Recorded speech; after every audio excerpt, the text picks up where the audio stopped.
काम, तो इसके पहले ग्रामर अपलोड कर दिया, तुम्हारे लिए पैसेज सॉल्व कर दिया, पोएम अपलोड कर दिया। अब जो नॉवेल्स है ना, बच्चा बहुत घुमा फिरा जाता है, एकदम बोलते हैं ना ये बहुत बेकार है, पर अब उनको कुछ याद करना पड़ेगा, तो तुम्हारे लिए एकदम छोटा सिंपल आसान वाला लेके आए। चलो आओ स्टार्ट करते। सबसे पहले क्या दिया बेटा इधर, 18th सेंचुरी। क्या बोला है? 18th सेंचुरी को इंसान को क्या मिला था माने में? नॉवेल्स और पीरियडिकल ऐसे। क्या मिला था? नॉवेल्स और पीरियडिकल ऐसे। मेन चीज़ याद करेंगे, ठीक है। Indian writers in English novel, third वाला, Indian writer in English novel. उन लोगों ने क्या लिखा था? नेशनलिटी एंड सोशल वर्च्यू, मतलब देश के बारे में लिखा था। किसके बारे में लिखना था? देश के बारे में। फिर उसके बाद डायरेक्ट ना आप लोग इधर आ जाओ 5th वाले पे। Strike out the unnecessary detective fiction. Strike out the unnecessary detective fiction, उसको बोलते हैं protagonist is necessary and eccentric person. Protagonist का मतलब हीरो होता है जो क्या करता है, किसी भी बुरी चीज़, रुकी हुई चीज़ को निकालता है ना। मतलब हीरो क्या करेगा, विलन को मारेगा, निकालेगा। थोड़ा नीचे ब्लैंक्स में आ जाओ, ये इंपॉर्टेंट है। सबसे नीचे फर्स्ट ब्लैंक, नॉवेल्स कैसे होता है? Long narrative. नॉवेल्स बोले तो बड़ी कहानी होती है। क्या होती है? इंग्लिश वर्ड नोवेल कहाँ से आया? नोवेला। कहाँ से आया? नोवेला। और जॉफरी चौसर ने क्या लिखा था? Canterbury Tales. क्या लिखा था? मतलब जिसने याद किया वही बादशाह आदमी है। और टेल ऑफ गैंजी ये कब पब्लिश हुआ था? 1010। कभी हुआ था? और बहुत जमाने का है। पिलग्रिम प्रोग्रेस जॉन बुनियन, किसने लिखा है? और फिर सबका नाम आते जा रहा है, तुम लोग भी अपना नाम देना। मेरी कहानी मैंने लिखा, डाल देने का। Pioneer of the stream of consciousness, ये वर्गिना वुल्फ ने लिखा था। और फर्स्ट इंडियन इंग्लिश नॉवल, ये इंपॉर्टेंट है, किसने लिखा था? राजा मोहन वाइफ बंकिम चंद्र चट्टोपाध्याय, इसने लिखा था इंग्लिश नॉवल। क्या बात है, क्या बात है। और डायरेक्ट 10th पे हम, the famous trio of Indian writer, 3 लोग थे ट्रायो। तो क्या है? मुखराज आनंद, R.K. नारायण और राजा राव, ये तीनों की जोड़ी ने क्या किया था? इंडियन राइटर्स से। और साइंस फिक्शन किसको बोलते हैं? जो फ्यूचर के रिलेटेड रहता है। किसके रिलेटेड? साइंस टेक्नोलॉजी, मतलब आज के ज़माने को, आज के ज़माने में आने वाले ज़माने का बताना, उसको बोलते हैं साइंस फिक्शन। क्या बोलते हैं इसको? जैसे अवतार दिखा है। अब ये क्रोनोलॉजिकल ऑर्डर, मतलब ऊपर नीचे दिया, आपको लाइन से लिखना है। ऊपर नीचे दिया है, तो इधर क्या दिया है? मुरासाकी शिकाबू, टेल ऑफ गैंजी है, ग्रीक रोमांस है, मैगजीन न्यूज़पेपर, चौसर, कैंटरबरी। तो सबसे पहले आएगा बी। क्या है? पहले ग्रीक से, क्या है? फिर टेल ऑफ गैंजी है, क्या है?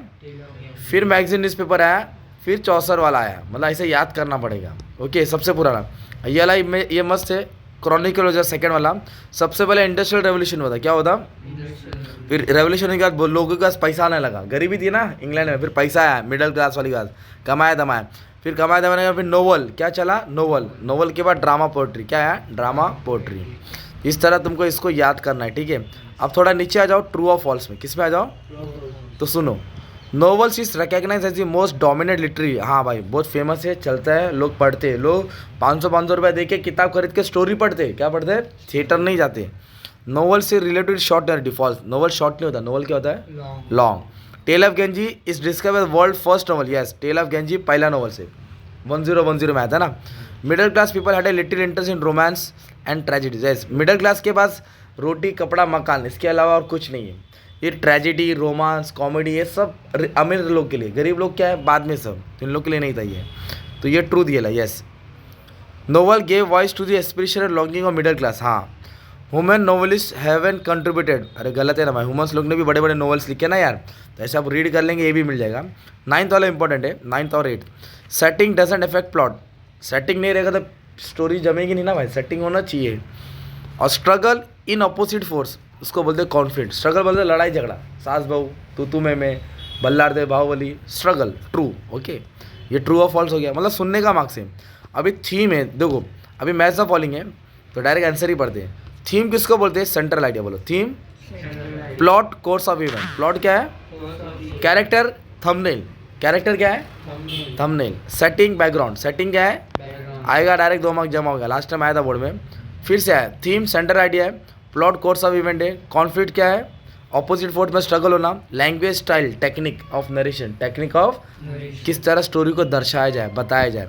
अब इधर आया बंदे लोग का नाम, तो अगाथा ने क्या लिखा? Crime fiction. क्या लिखा? विलियम क्या बोला? कॉन्शियसनेस के बारे में। जॉर्ज इलियट साइकोलॉजिकल नॉवल, कौन सा? साइको।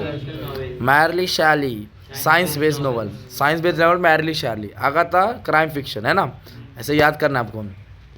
थोड़ा और नीचे आ जाओ, और नीचे आ जाओ, एकदम इधर जाओ, एकदम लास्ट वाले पे आ जाओ। और लास्ट वाले पे आ जाओ, एकदम लास्ट पे आ जाओ, ख़त्म, एकदम लास्ट पे आ जाओ, एकदम इधर। हाँ देखो इधर कंप्लीट द सेंटेंस दिया है, कंप्लीट द सेंटेंस। पीरियडिकल ऐसे नोवेल कौन से ईयर में आया था? 18th century. Novel is related कैसा है? लॉन्ग। और इंडस्ट्रियल रेवोल्यूशन किसको दिया? मिडिल क्लास को। Appearance of newspaper 18th century किसको अट्रैक्ट किया था? Middle class. किसको? और राइज ऑफ नोवेल, हाँ बोलने तो थे Bunty. Rise of novel as literary generally result in lowering the importance of. Novel आने से ड्रामा पोइट्री चला गया, शेक्सपियर चला गया। सलमान रुश्दी, नायपुल, कोजो, इशोगरो आर इमिग्रेंट ऑथर, बाहर से आए थे। कहाँ से आए थे? बाहर से, इमिग्रेंट। तो ये था तुम्हारा हिस्ट्री ऑफ नोवेल। क्या था? अलग अलग लोग की हिस्ट्री थी। उसके ऊपर भी दिया है, देखो ना एक मैच है उसके ऊपर ही दिया है, एक छोड़ के दूसरा वाला ये ले लो ना। पिकरसिक नोवेल एडवेंचर होता है। क्या होता है? पिकरसिक नोवेल एडवेंचर होता है। हिस्टोरिकल मतलब जो पुराने ज़माने का। ट्रॉय पिक्चर देखा तुमने? ट्रॉय ट्रॉय ट्रॉय नहीं, ट्रॉय बहुत भारी पिक्चर है भाई। Allegorical novel bears more than one layer, मतलब एक से ज़्यादा लेयर होएगा। यूटोपियन नोवेल स्पेकुलेटिव फिक्शन, कुछ भी हो सकता है। ये था भाई, थोड़ा याद करने का था। जिसने याद किया 4 मार्क मिल गए, मतलब ऐसे ही 4 मार्क तुमको आ सकते हैं एग्जाम में। ठीक है, thank you very much and all the best for exam.